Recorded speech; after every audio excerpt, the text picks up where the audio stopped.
నేను విజనరీ. నేను విజువలైజ్ చేసి చెప్తా ఉంటాను. విజనరీగా పేరు తెచ్చుకున్న చంద్రబాబులో నేల విడిచి సాము చేసే అపరిచితుడున్నాడా? ఆచరణ సాధ్యం కాని తప్పుడు సలహాలను సీఎం చంద్రబాబు బుర్రలోకి ఎక్కిస్తున్నదెవరు?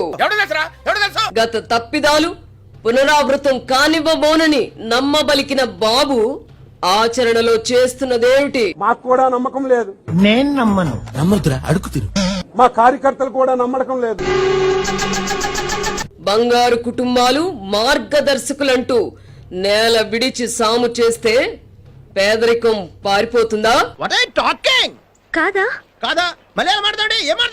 ధనికుల్ని బలవంత పెట్టి పేదల్ని ఉద్ధరించే కార్యక్రమం ఒక ప్రభుత్వం చేయాల్సిన పనేనా? బంగారు కుటుంబాల లబ్ధిదారుల జాబితాలో భారీ ఎత్తున అనర్హులు చేరిన మాట నిజం కాదా? కూటమి గొప్పగా చెప్పుకునే మంచి ప్రభుత్వంలో ప్రజలను ఎమ్మెల్యేలు ఎందుకు పీడిస్తున్నారు?